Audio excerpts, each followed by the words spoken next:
Hello everybody, and welcome back to the Kingdom Hearts 2 playthrough! Now, I kinda made a slight wee cock-up in the last part when I called the nobodies we were chasing after summoners. They are in fact gamblers, which is much more accurate considering Sword, who is the organisation member that we met's theme.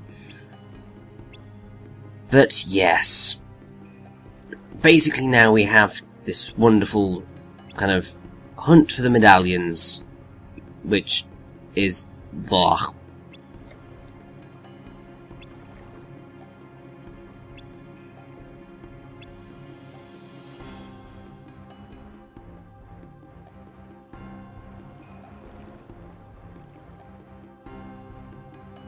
So basically we just have to talk to Jack, go to a couple of islands. Although I think it's basically go to the shipwreck, go to the Isla del Muerta, and that's about your lot, really.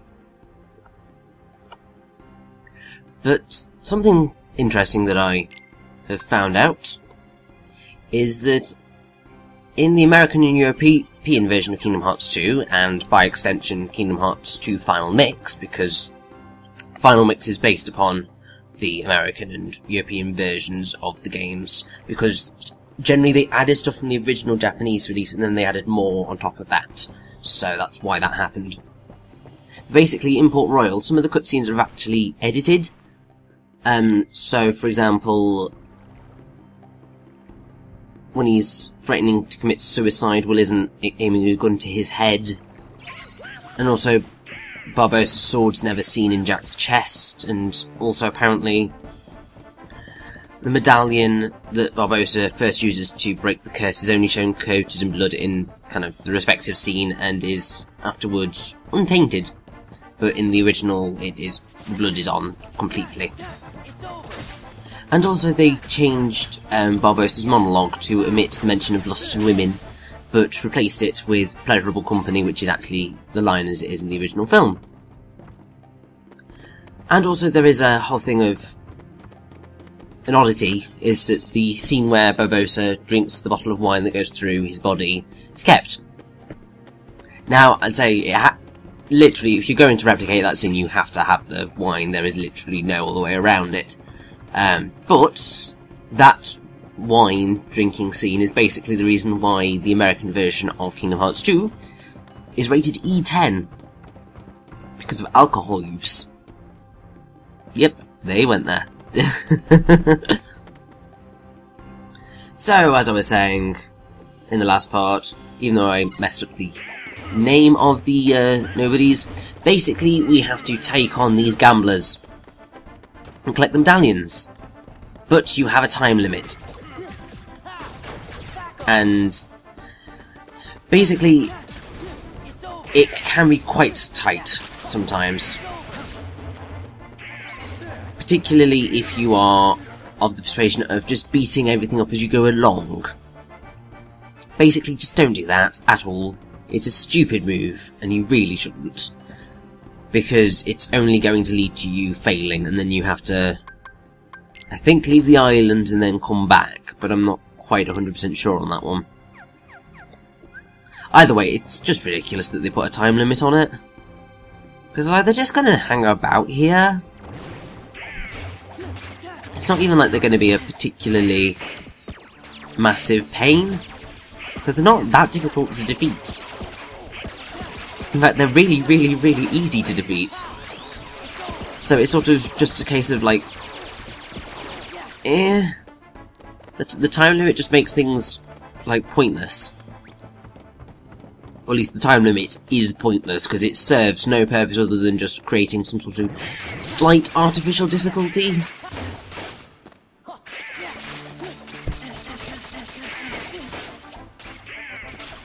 I mean, my guess for why they did it is because they wanted some sort of slightly unique gameplay idea, but it just does not work at all. Also, you can probably tell that the pirates have got crossbows in this version. However, when they are in the original Japanese version of the game, they are rifles, and the sound you hear is the rifle shot. But they changed it to a crossbow because they didn't want guns. Because I don't know. I mean, obviously, it's super violent. But I have to say I see little point. Because it's so prevalent in kind of just society in general. And films that it's like... You can make a gun kid friendly. Sort of. Like, I mean, prime example, Diddy Kong, with his peanut pop gun. That's a gun that's kidified and it's fine. And also, like, Star Fox's laser blaster. It's like, that's fine. But, eh. Anyway, we only have one medallion left to go, and I believe that said medallion is on the Isla del Merta. So we will be heading there next. And then it'll just be the quick run to the boss. And it's a bit of a pain of a boss, really. I'm not a fan of the Grim Reaper at all.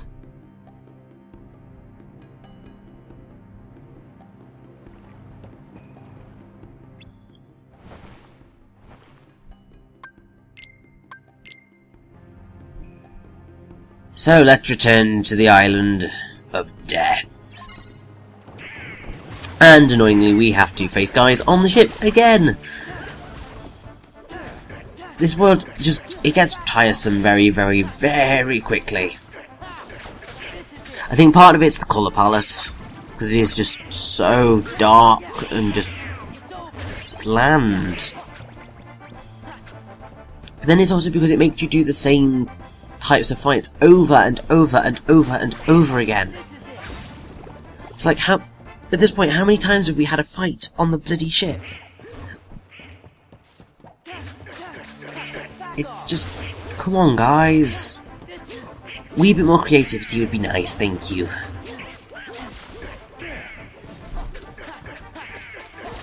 Also, apparently in the original Japanese version of the games, the undead pirates could be set on fire, which is really cool.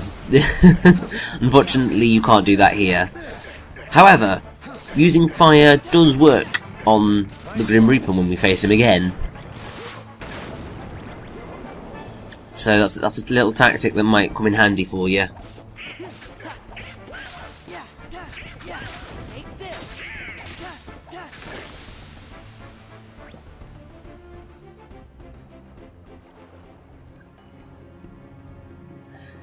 And here we go, and I believe unlike... Oh no, we just get to go to where we've been before, so there's no new stuff going on.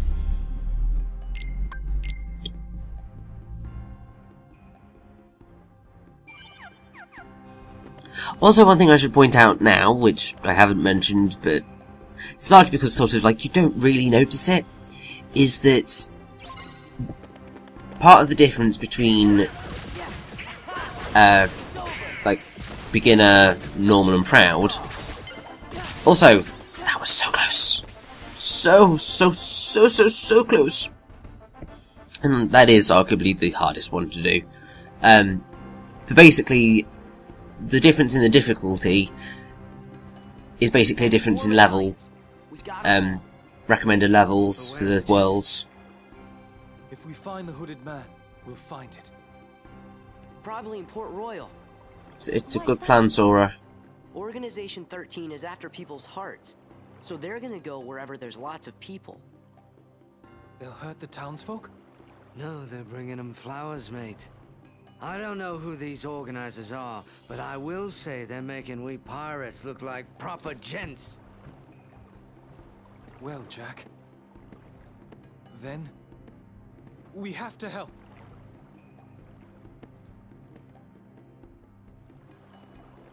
Then let go and hold her run free.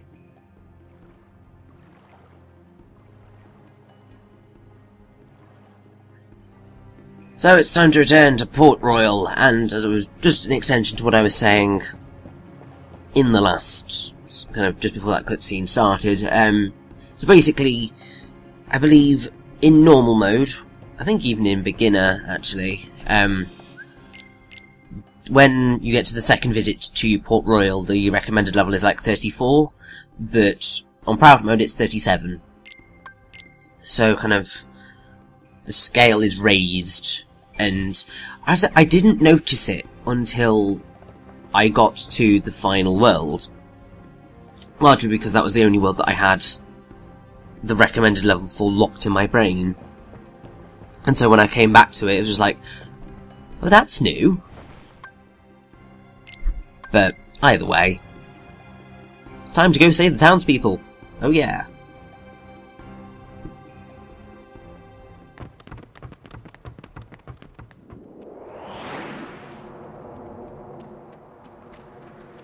Go, he's for me. Now, to break that curse. The curse, it's gone! Then what's this? Oh, I understand. Jack must have been cursed by that monster, not from taking the gold. Oh, I've no worries then. It's okay, Jack. We'll just have to defeat the monster, that's all. Get the gold!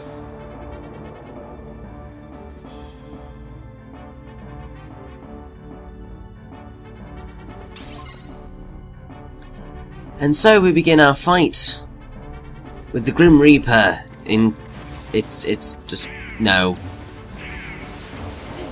Just all of the no. Because basically, you cannot hurt him whilst you haven't got all of the things in the chest.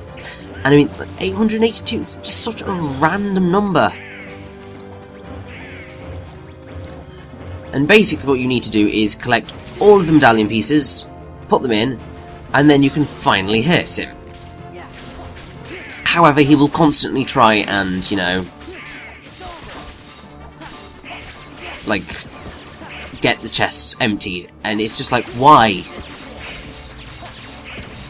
Now, the reason that fire is useful in this fight is because he's weak to fire, and he will kind of just drop things like there is no tomorrow.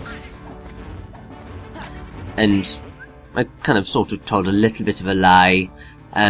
He's invulnerable to physical attacks, but you can hurt him with magic. And that's basically what you're going to have to do. Now, I seem to recall... I should have edited this pause bit out, but... oh well, it's a little bit late now. Slight clumsiness on my part. But anyway... apparently, the Grim Reaper's design... is... basically... based, or it's relatively reminiscent of the Aztec god of death, which is called Mictlantecutli, or something along those lines, which is the god of the dead, and king of Mictlan, which is the lowest and northernmost section of the underworld. It's basically sort of, yeah, you can see elements in representations and what we get here with the Grim Reaper. I mean, it's a cool design. I like it. It's just I'm not a fan of the boss fights, because it does rely so much on you picking up these very, very, very, very, very tiny medallions and constantly having to do that. And it just, no.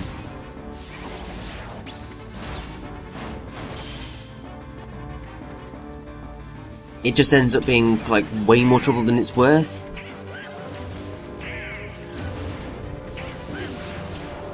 But particularly because it's so easy to lose medallions and just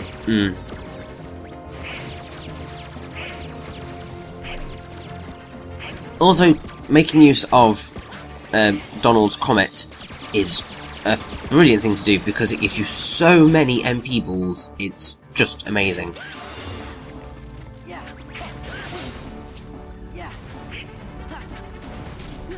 Also, I'd say this is probably one of the few fights where I do try and make use of magic.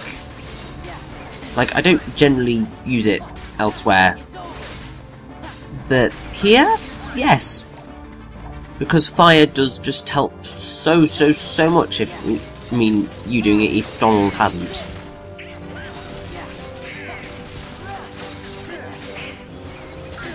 Also, I do just still love just hitting things with my massive keyblade. It's a godsend. Also, yes, thank you very much, you hideous Grim Reaper, for stealing all of the medallions. That was a wonderful thing of you to do, thank you. I'm so pleased.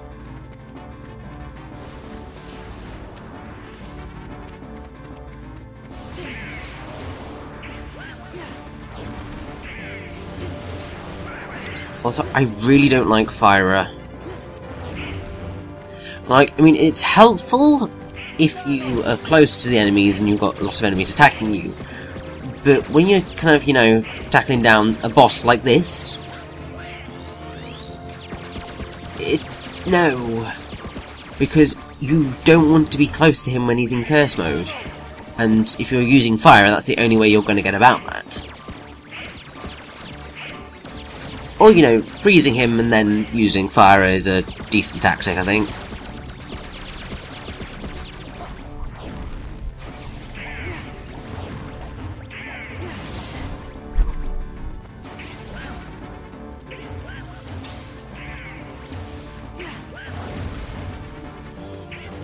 Well, I have to say, it's really odd that he is weak to fire because he's got all the fire stuff happening around him. It's bizarre. It's like you can see the flames. It's like, what?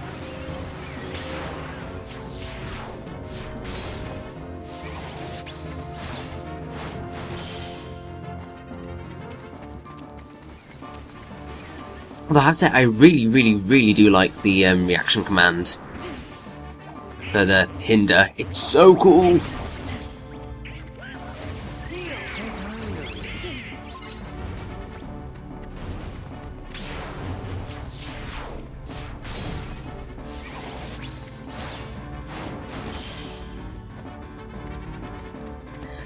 And I believe that we are... I don't know whether I'm going to use a... Oh yes! Going into Master Form. And hopefully showing this damn Grim Reaper what we're worth. It's done! Yes! Oh, I'm so glad. Because I am not a fan of that fight in the slightest. It's probably one of my least favourites because it's just the whole medallion system. It's just like, no.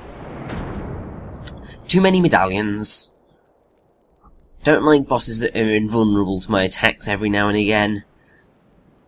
And just no. But Port Royal is done! Yay! Sora.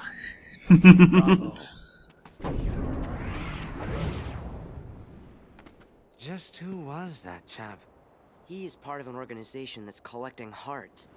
First, they release Heartless into different worlds.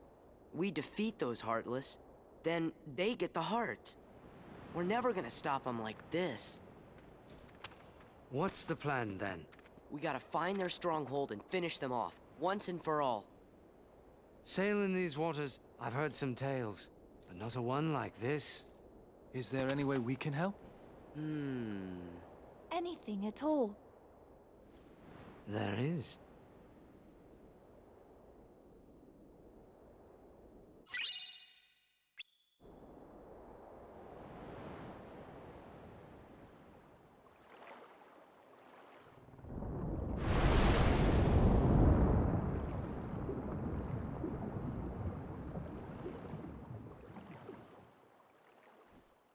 It's certain we don't need the likes of that hooded fellow and the Heartless about. They'll ruin the market for us true pirates. So that's why you went to Port Royal. And we thought you actually wanted to save everyone. A pirate always looks to profit, Miss Swan. Too bad. You had us going there thinking you'd turned over a new leaf. The question is, what's beyond the leaf, savvy? Oh yes. A reward. And what'll it be? That lovely blade of Sora's. Huh? Okay, sure. Hold on, that was far too easy. What's the rub?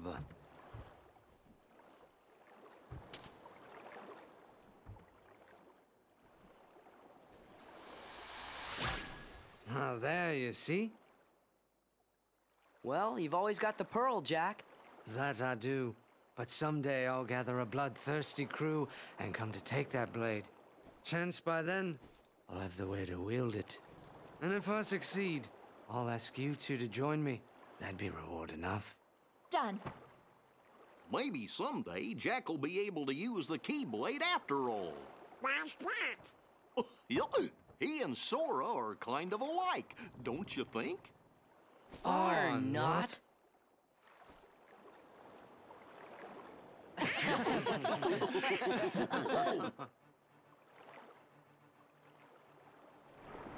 Some say Jack Sparrow's the worst pirate ever to sail the Spanish Main. No one could really mean that. Right. We know he's the best. I hope we'll get to see him again.